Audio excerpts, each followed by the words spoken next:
บ้านใดเนี่ยบ้านน้อยบ้านตัวน้อยมื้อแรกนี่แม่บอกมาลินบุญบ่เนาะทิศนี่ใส่แปดทิศนี่ใส่แปดจะทีมของแฟนเขาบ่มื่อนี้มากับใครมา2 คนอยู่ในข้อมือใช่ไหม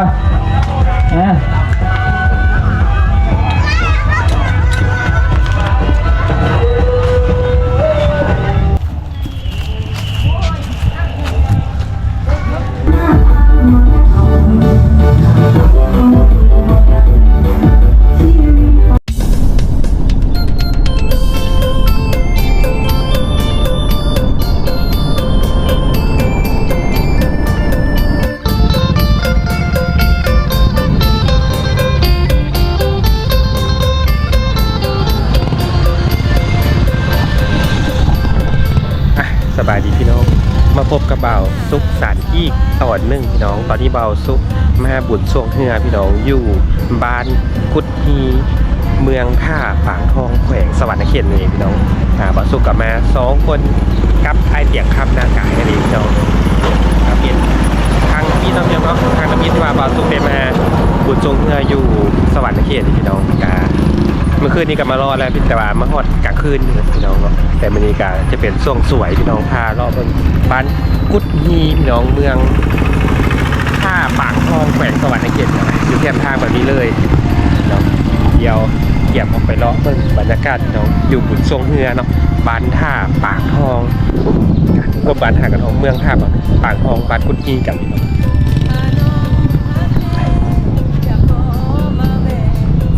พี่น้องดังสาวต่างกับสาวดอกจันน้อยอัดข้างลงกับตรงบ่อทัน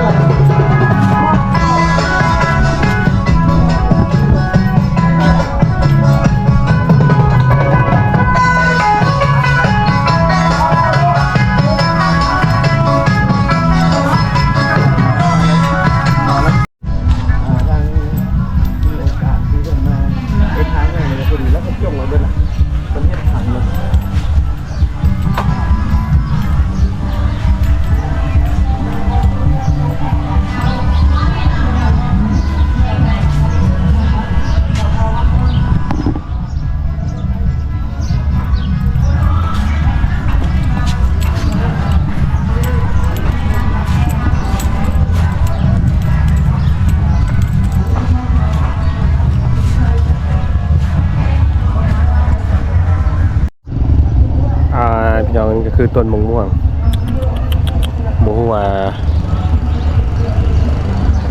จักปีพี่น้องม่วง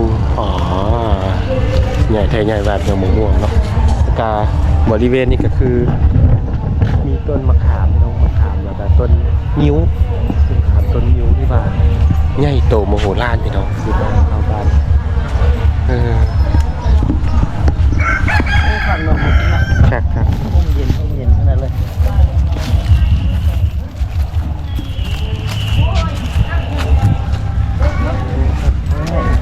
เอาบนนั้นไปบุญบ่เฮือนหลังนี้หากลับมาเนาะ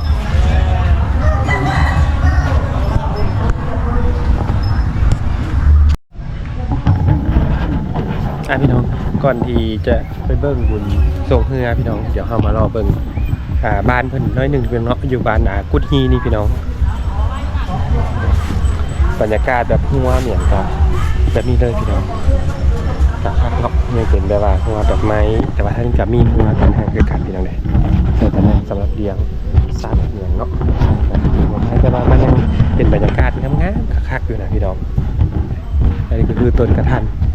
ที่ว่าใหญ่โตพี่น้อง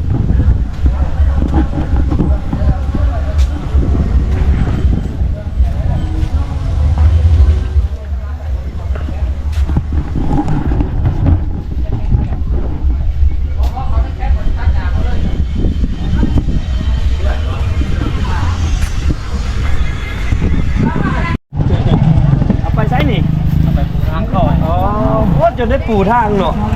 ทางให้ผู้สาวมาลินเนาะเบิ่งก่อนเด้อ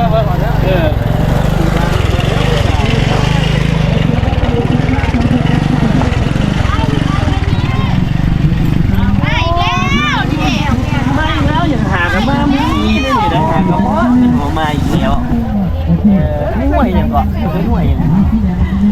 ห่วยยังรู้อยู่บ่อ๋อแกงแก้มห่วยห่วยห่วยแก้ม เดี๋ยวนี้จะมา ห่วยแก้ม รอเนาะรออาหารที่หลายเลยนะบริการใจดีท่านผู้ใดมีเย้เนาะตอนมาเข้าหาเรื่องเพื่อน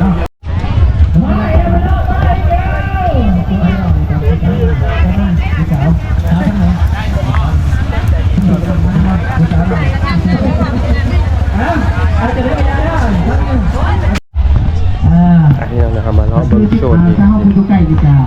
แต่ทำที่กระดังเลยเนาะจะไม่ตรงกันต้องมือโดดได้แบบนั้นโดดเลยทำโดดบ้านจอดขึ้นกันกระบะเลยป่ะขึ้นกันผู้เห็นตะเวนก่อนเอาเกี่ยวเด้อทำความวิสีถ้าพบกับสามัครจากบรรจุลูกทีมเจ้าบรรจุลูกทีมถ่าบรรจุเรียบร้อยแล้วคนได้ยังบรรจุแล้วผู้ใส่มังกรนี่มังกรแดงบ่มังกรสีแดงมังกรสีแดงสัมภเวสีสีดำเจ้าสมเสือคนอยู่ในก้มมืดเป็นวะ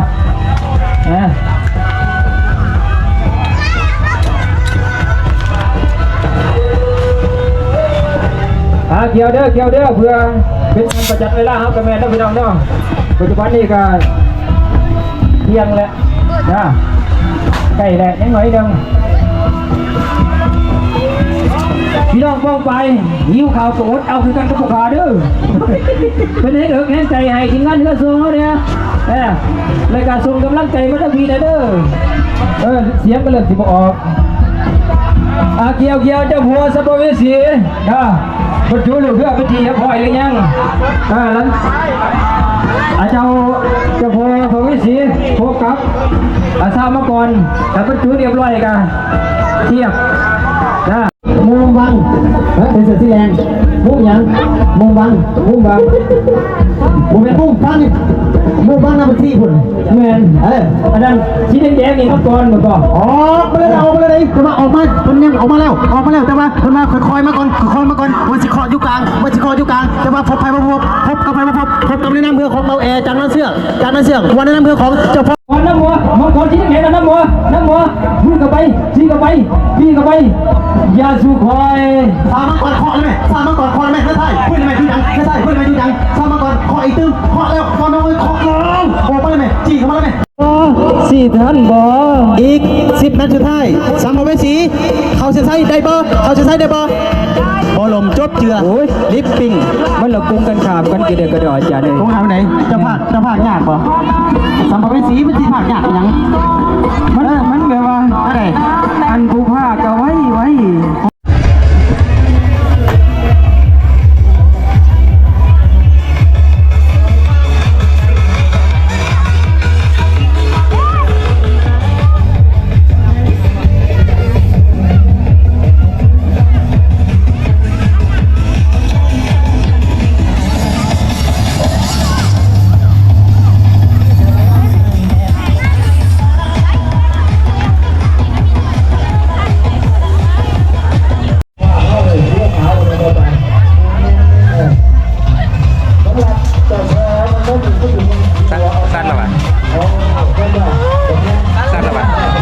สั้นหรอวะ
อยู่บ้านได้ล่ะ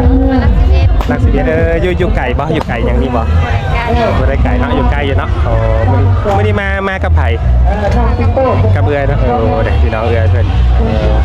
เมื่อคืนนี้ได้มาบ่ผมบ่ได้มาเนาะขออนุญาตถ้าซื่อๆนั่นได้ล่ะสาวลาเนาะเป็นลูกสาวลาบ่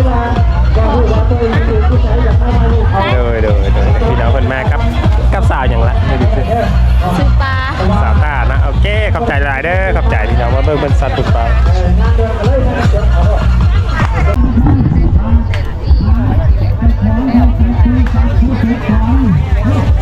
ซอยนี่เด้อซื้อซอยเพิ่นเด้อนี่ลูกชิ้นนี่เป็นตะแซ่บเลยนี่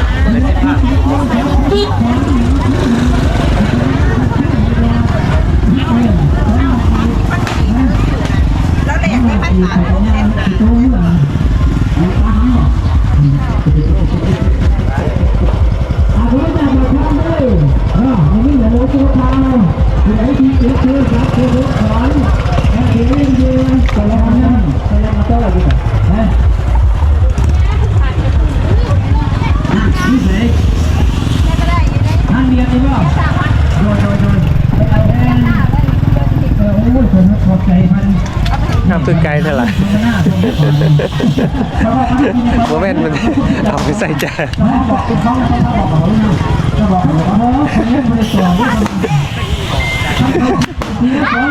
ไม่ได้แล้วคอยเลยมันไม่ได้ละให้เจ้าของโทรศัพท์ไม่ได้คอยหาปลาอยู่โอ้ยมันตัวไม่เสีย2อย่างเอากระตุ้นนะเอากระถางเอากระถางพืชอาชีพต่อไม่ได้เลยขอต้อนรับคุณพี่น้องเอาชมบรรยากาศการแข่งขันเรือสวงไม่หรอกไปเลยกันพี่น้องเด้อโอ้ยประตูได้กระตุ้นนะเชียร์ชีฟันได้ให้เวลาเลยคุ้มน้ำเพลินเลยตอนเข้างานพัน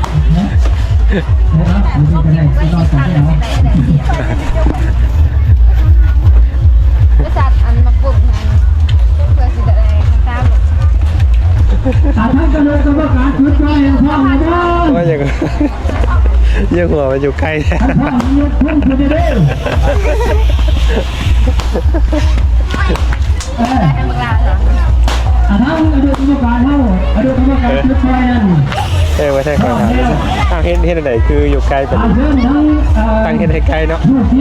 ใกล้เอลี่เลยค่ะใกล้เองบ่เคยที่ลงเลยเอาเสือกออกประจำทีด้วย คือให้ไก่นะเพื่อนทำพังเวสีไก่โยมทั้งพังนะพื้นที่พังเวสีหรือว่าพี่เป็ดนี่แหละแค่นั้นอ่ะตั้งแต่อาจจะซื้อจะกี่ถือกูซื้อตั้งแต่พิษแต่มหาบอลสามเราเด้อบอลตองบุกเกี่ยวเด้อตั้งแต่พิษกับพวกมองไอ้คอยว่าไม่เด้อยาแอเด้อได้4 นาไปนะ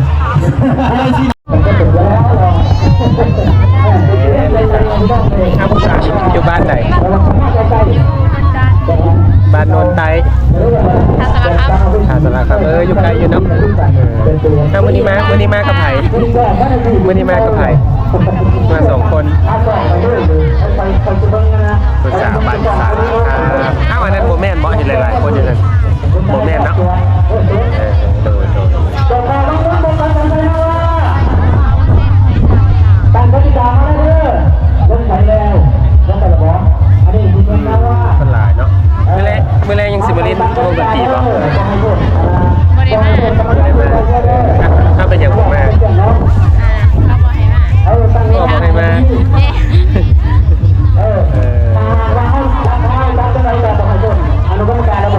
2 สาวเนาะ2 สาวเสื้ออะไรเนี่ย2 สาวใสคนนั้นเสื้ออะไรเสื้ออะไรจันเทนกับใสวันใสจันสมอนไซส์สมอนลืมแล้วโอเคตะเพงนะ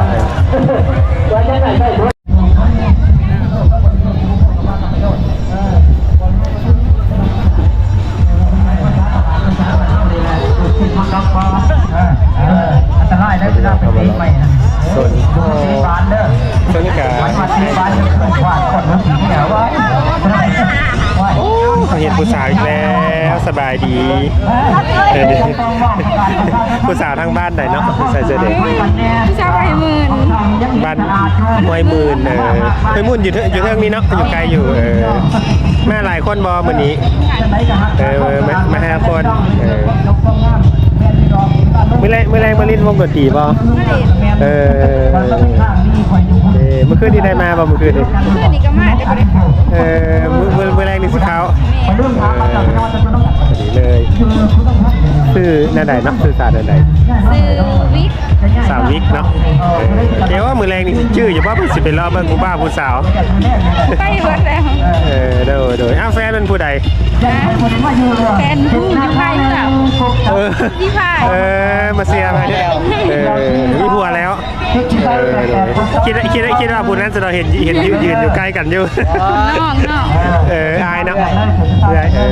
จะได้เป็นน้องกันโดยเพราะมือแรงสามม้วนเนาะเพราะมือสุดท้ายเนาะ มันแบบมันทันม้วนทุกปีม้วนทุกปีเลยการแข่งขันถึงว่ารักใคร บรรยากาศดีไปใส่เมื่อไร ไปเบิดแล้ว ไปเมื่อแล้วอ้าวท่านได้เห็นซะเก้ขอบใจเด้อขอบใจหลายเนาะขอบใจหลายเป็นหมดทุกตัว ญาติเปียกกับบ้านญาติเบิดยังจะแต่งลูกน้อยมาได้กินญาตินักพี่น้องมาเรียกว่ายามในงานของบ้านเฮาจะไปมาพูดอย่างนี้ครับที่โรงงานนั่งรอแน่ญาติลูกน้อยแน่โอ้ยบอกลูกน้อยจะมาได้ไว้แน่นอนอยากให้มาเมืองช่วยมากเลยนี่พวกเฮาป้าจ๋าที่ช่วยน้ำกันเกิดนี่แหละงั้นแต่พวกเรา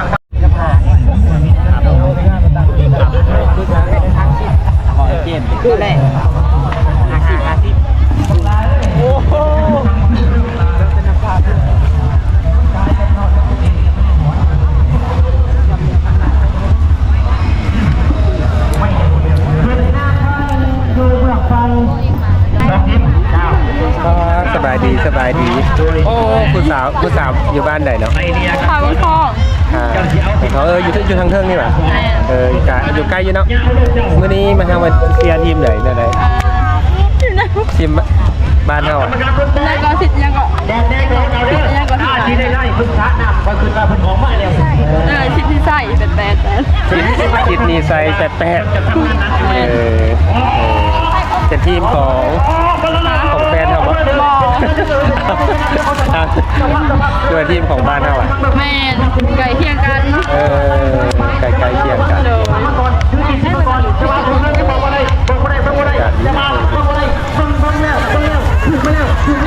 ของกัน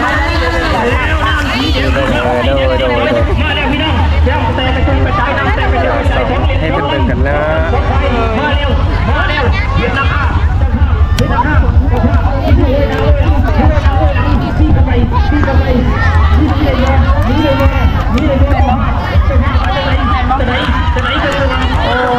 กำลังดูเดือด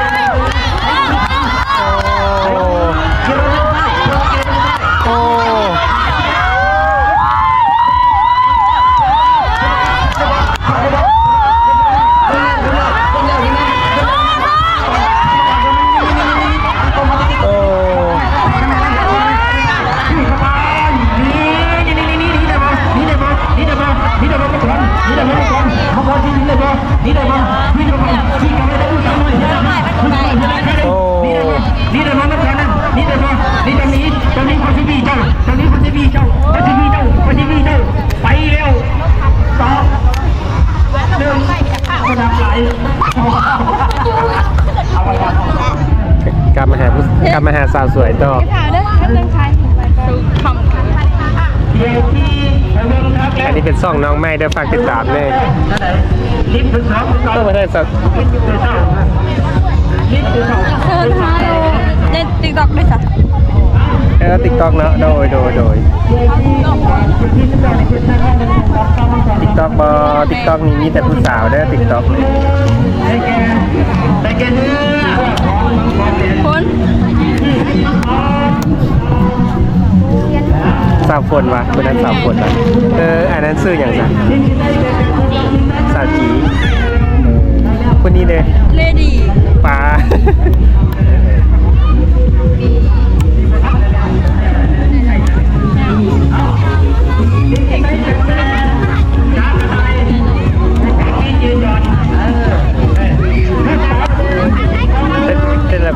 แต่งงานมันหรือบ่หรือว่ายังวะบ่เศร้าอยู่บ่ได้ไปเฮ็ดเวียกอยู่ไทยแลนด์บ่อยู่บ้านวะ มันบ่ได้เอาให้แล้ว ฝากติดตามด้วยแม่นมีแต่ผู้หญิงนะสาวเลดี้สาวจี้ป่ะ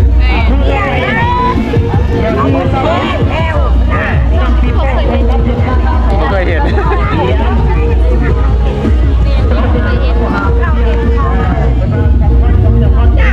ต้องไปคนสุดท้ายพี่น้องไปกับมาดูพี่น้อง2เหลี่ยม2ลำตั้งไปกับมาดูพักไปกับพังพี่น้องมาเร็ว2เหลี่ยม2ลำนำแต่กระจุกกระจายพี่น้องอยู่ใส่ไปแล้วพี่น้องทั้งเร็วนำสีทั้งเร็วนำสีดำแดงน้องสาวพี่เป้น้องสาวพี่เป้นี่เลยว่าเดี๋ยวนี้ยังคือพี่ สาวเลดี้สาวลืมแล้วชื่ออะไรแล้วสาวจี้เนาะคนนั้นชื่อฝน มันบ่เห็นนะบ่เห็นนะ ยังไม่เห็นนะ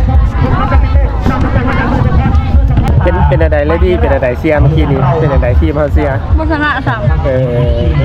เสียใจนะแฟนบ่ บ่แม่น บ่เป็นแฟนนะ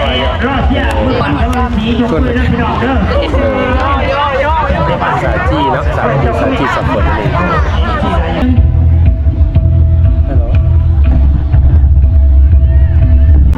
เตรียม สาวเตรียมเนาะเตรียมเตรียมมื้อนี้ก็มาหลายคนเตรียมเนาะมาโดนแล้วบ่เตรียม มาแต่เช้าพุ่นแหละ มาที่เช้าแล้วโอ้ ประมาณ 10:00 นบ่เช้าเลย มาแต่10 โมงเช้าตอนนี้ก็แรงๆตะเวียนกัน ยังแข่งบ่แล้วอยู่ แข่งหมดแล้วเนาะมื้อนี้เฮามาส้มมาเชียร์ผู้ใดเป็นพิเศษทีมสัมภเวสีป่ะ น้องชายแล้วเนาะ น้องซ้ายลงว่ะ แม่น น้องซ้ายเตรียมลงนั่นเองเนาะก็ยังบ่แข่งบ่ทันแล้วเนาะแต่ว่ายังหลายรอบอยู่พี่น้องเตรียมมากับน้องซ้ายน้องสาวเนาะสามีบ่ได้มาเนาะสามีเนาะ โสดบ่มีสามี บ่เสื้อ สิว่าเสื้อแท้โสดอยู่เนาะ โสดมาเลย แม่น เอาไอ้เตรียมบ่ทันได้แต่งงาน ยัง เอาเฮ็ดหยังบ่แต่งงานเลยเตรียม บ่มีผู้เอา บ่เสื้อ คันว่าบ่เสื้อ มาย่อขออนุญาตไอ้เตรียมอันอายุจักปีแล้วไอ้เตรียม 25 ปีแล้วยังบ่ทันแต่งงานอยู่หรือว่าแต่งงานแล้วล่ะเลิกกัน ยังบ่เคย บ่เคยแต่งงานเลยยังเป็นสาวโสดนี่แหละ แม่นบ่ แม่น ยังบ่ทันนั้นเนาะยังบ่ทันเห็นผู้ถือใจ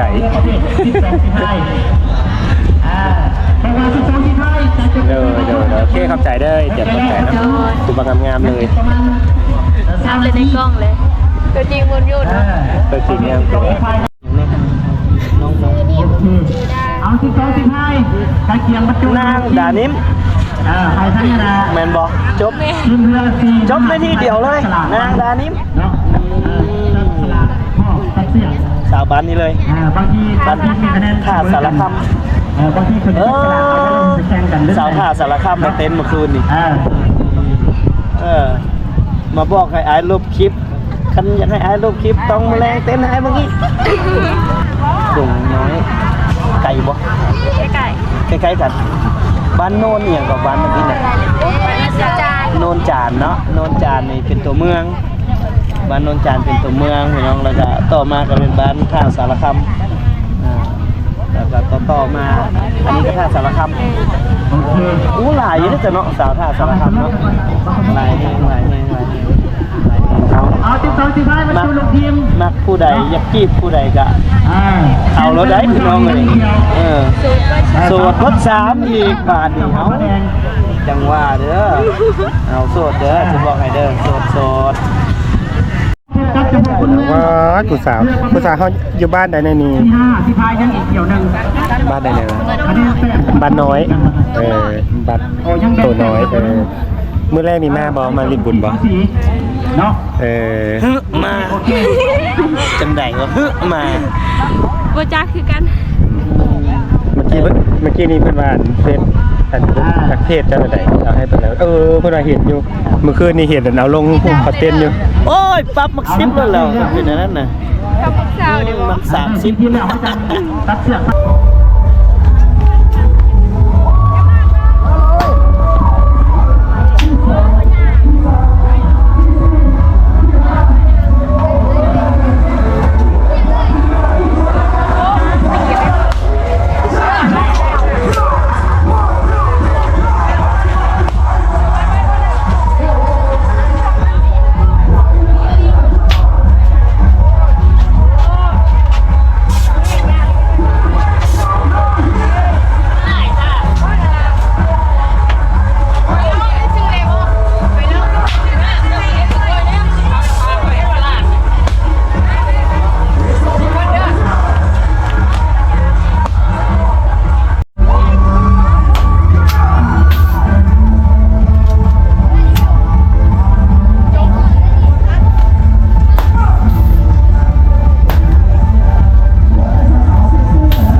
Ha ha ha.